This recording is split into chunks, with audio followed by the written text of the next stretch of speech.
慣咗每個星期咧都會食一餐壽司嘅，去旅行都唔可以例外嘅。喺 Google 度揾到，原來咧喺胡志明咧有一個日本人聚居嘅地方，咁所以咧就特登嚟到呢一區揾食啦。呢一區咧真係明顯咧有好多日式嘅餐廳喺度嘅，例如有啲餃子店啦、串燒鋪啦、拉麵店咁樣啦。咁我哋咧就喺度行咗一個圈之後咧，就揀咗一間啦，佢叫做壽司世界。我哋一齊睇下食乜先。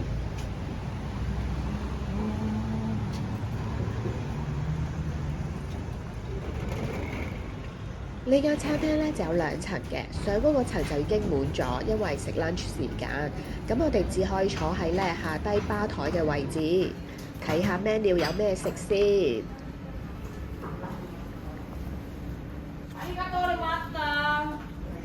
最後咧，我哋就揀咗2個嘅刺身套餐。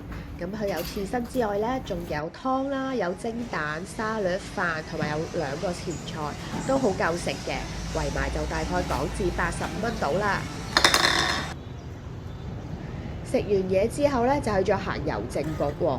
開頭咧，我都喺度諗郵政局有咩行啊，咪寄下信咁樣咯。但係入到去睇咧，佢真係好靚嘅。原來咪真係得我哋嚟行，係好多遊客都會嚟呢個郵政局度睇嘅。睇翻資料咧，原來呢間郵政局係1886年起嘅，當時咧就係法國殖民期間，所以呢一個風格咧係充滿法式嘅風情嘅。咁亦都係胡志明嘅嗰個地標之一啦。當地人咧就會好中意嚟呢度影婚紗相喎，因為隔離仲可以影埋呢個紅色教堂啊嘛。大堂嘅中間咧就係賣紀念品啦、公仔嘅位置，佢嘅款式都好多㗎，等我慢慢揀下先。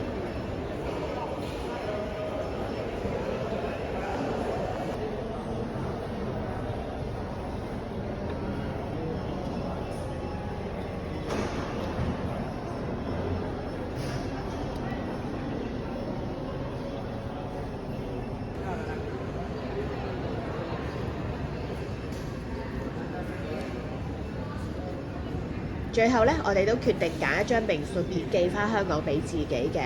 咁因為嚟到郵政局，冇理由唔要一張佢嘅郵票同埋佢嘅郵戳噶嘛。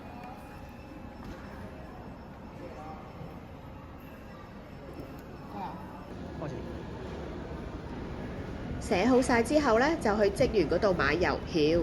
咁當我哋貼好郵票之後咧，佢就同我哋講：你掉喺隔離個籃度就得㗎啦。個籃咧就冇人睇住嘅，任何人咧都可以攞到嘅。我哋嘅心態就係收到就隨緣啦。而家咧我就去緊成個旅程我最期待嘅項目啦。咁話說咧，未出發之前，我就喺 KKday 度睇到佢個體驗活動咧，就喺湄公河度玩直立板。咁大概去到黃昏嘅時候咧，就可以撐到去 landmark 嘅位置，就可以影到鹹蛋黃加 landmark 同埋直立板。咁我覺得好吸引啦。另外一個重點咧就係佢2人成行。咁我哋報咗名就一定成到團。咁去到咧就先會喺間酒店度換衫先嘅。咁如果對於一啲初學或者唔識嘅人咧，就會喺呢個泳池度先學習一下，然後先會正式出海嘅。因為我哋本身就已經識啦，所以我哋換完衫咧就可以即刻出發啦。我發覺除咗我哋之外，係冇其他人 join 呢個活動嘅，亦都冇其他團嘅，成條河裏邊得我哋啊！好快咧，我哋就留意到身邊有貨櫃船經過喎。佢一行過咧，個浪咧就掀起得好大。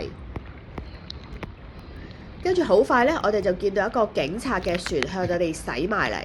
咁咧就開住喇叭就話 No picture, move, move 咁樣。跟住我哋嘅領隊咧就話警察要求我哋即刻離開。由於我哋已經俾咗錢啦，只係開始咗30分鐘，所以領隊就問我哋可唔可以改去椰樹林嘅位置。咁我哋話咁冇計啦，咪改咗去椰樹林嘅位置度繼續玩。咁佢咧就補償翻我哋每人1個椰子咯。雖然就打卡唔到 landmark 呢個位置，就變咗椰樹林，咁都好過冇啦。玩完咁驚險嘅直立板，發覺好肚餓，要去醫下肚先。今晚呢，我哋就繼續咧去試當地嘅夜市嘅。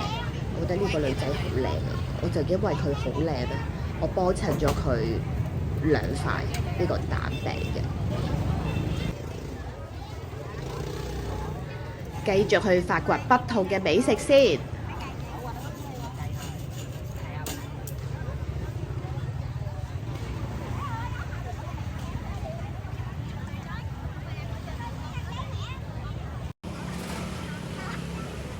俾我有啲選擇困難症嘅我去揀嘢食呢，真係好煩惱㗎。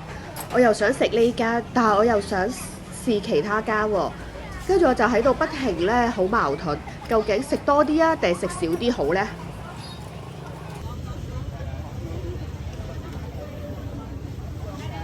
最後就係決定每檔都揀少少嚟食下。其實佢啲串燒真係好食嘅，又唔算好乾，唔錯唔錯。